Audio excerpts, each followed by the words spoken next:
Welcome, stranger. My thanks to you.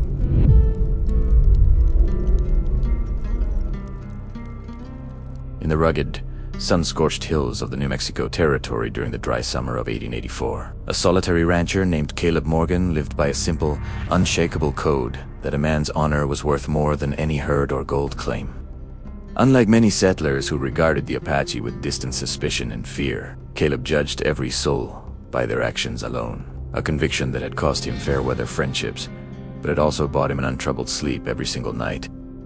One dusty morning, while checking his scattered cattle near the rocky foothills, he stumbled upon a magnificent horse, wandering alone and exhausted. Its flanks heaving and its saddle stamped with intricate tribal patterns he instantly recognized. The horse had clearly been stolen, and every practical voice in town would later urge him to keep the valuable animal or sell it quietly. Yet Caleb simply tightened his jaw and spent 2 blistering days tracking the rightful owners through treacherous canyons. When he finally rode into the Apache camp with the horse in tow, the warriors watched him with guarded silence and narrowed eyes, their hands resting near their weapons as the wind stirred the dust between them like a held breath. But the true shock arrived 3 nights later when the setting sun turned the sky to wildfire and a line of Apache riders descended upon his ranch, carrying a mysterious burden that would unravel years of frontier hatred and mistrust. Across the led horse's saddle lay a man bound tightly with rawhide ropes, his face pressed into the coarse animal hair. And as the riders drew closer, Caleb recognized the notorious horse thief who had been terrorizing the entire region for years. The Apache chief, dismounted with a gravity that silenced even the evening birds, and through a mixture of broken English and deliberate gesture, he explained that his warriors had captured the outlaw because Caleb's honesty had proven that trust was not yet dead. The Prisonera, realizing there was no escape from this unlikely alliance, began spilling a torrent of confessions, admitting he had deliberately stolen from both communities so that each side would blame the other while he grew rich on their turmoil. What happened next would rewrite the unwritten laws of that harsh territory, because instead of exacting swift and private vengeance, the chief proposed that both Apache and settler representatives travel together to deliver the thief to the territorial authorities. Caleb agreed without hesitation, and within a week he rode alongside Apache warriors and neighboring ranchers through miles of cactus and canyon, a caravan that turned more heads than any cattle drive ever had. When they finally handed the criminal over to the marshal in a dusty territorial courthouse, the stunned official remarked that he had never seen two peoples who so distrusted each other stand shoulder to shoulder in the name of simple justice. News of that extraordinary cooperation swept through the New Mexico Territory like a flash flood, washing away old assumptions and planting seeds of cautious hope in hearts that had long been hardened by loss and misunderstanding. Trade between the Apache camp and the nearby settlement slowly began to flourish, with goods and knowledge passing back and forth in a rhythm that felt as ancient and natural as the seasons themselves. Caleb became a regular visitor to the Apache camp, not as a trader or a diplomat, but as a humble friend who arrived with an open mind and left with a fuller spirit each and every time. During those visits, he found himself drawn into long, unhurried conversations with Ayana, the chief's niece.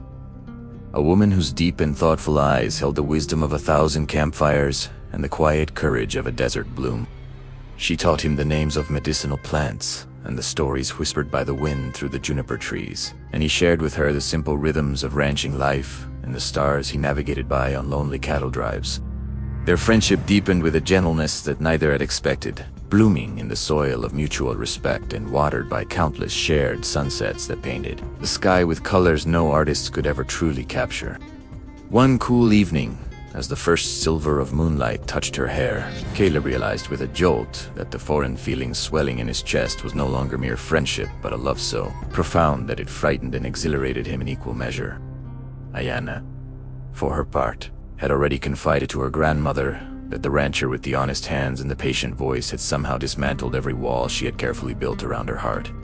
When Caleb finally approached the chief to speak his intentions, he did so not with demands, but with the same quiet humility he had shown when returning a stolen horse many months before.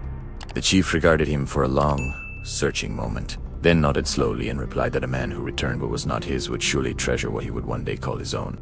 Their wedding was not a transaction between two cultures, but a sacred bridge built from unwavering trust, and guests from both communities gathered under a canopy of open sky to witness a union that few had believed possible.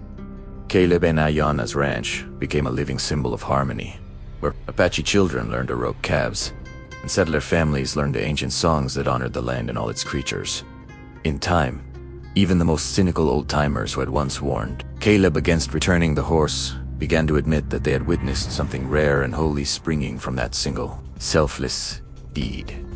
Tiprisoner, whose capture had unintentionally sparked this new era, faded into the forgotten depths of a territorial prison, while the peace he had tried to destroy grew stronger with every passing season. Caleb often told his children who bore the features of both their Apache and settler ancestors that the greatest gift he ever received was not the gratitude of a tribe, but the chance to see the world through his wife's serene and powerful eyes. Ayana, tending her garden of corn and sage, would smile and add that his stolen horse, wandering lost in the foothills, had been a messenger sent by forces far greater than any human scheme. Their stories spread quietly across the frontier, not through newspapers or sensational dime novels, but through the more enduring currency of campfire tales and whispered encouragement to those who still believed in the power of doing right. Years later, a young settler approached an aging Caleb at a trading post and asked what advice he would give to a man trying to survive in a land so full of suspicion and danger. Caleb placed a weathered hand on the young man's shoulder and replied that the entire world turns on the hinge of a single honest decision, and that every enemy is merely a friend whose story you have not yet taken the time to truly hear. He lived long enough to see his grandchildren ride freely between both worlds, never once feeling the sting of the prejudice that had imprisoned so many of their elders in lonely and bitter isolation. When Caleb finally lay down for his eternal rest beneath the cottonwood tree he had planted in his youth, Ayana and their descendants sang the old Apache songs and the old settler hymns without distinction, because grief and love sound exactly the same in every tongue. That very tree still stands on the land his family tends, its roots twisted deep into the earth that once thirsted for justice, and travelers often pause there to remember a man who returned a horse and received a world in return. If this tale of integrity, courageous friendship, and improbable love has stirred something deep within your soul, then you understand exactly why we labor to unearth these forgotten gems of the Wild West for a global audience. Please take a brief moment to tap the like button beneath this video, because every thumbs up sends a ripple of encouragement that fuels our team's passion for crafting more stories that truly matter.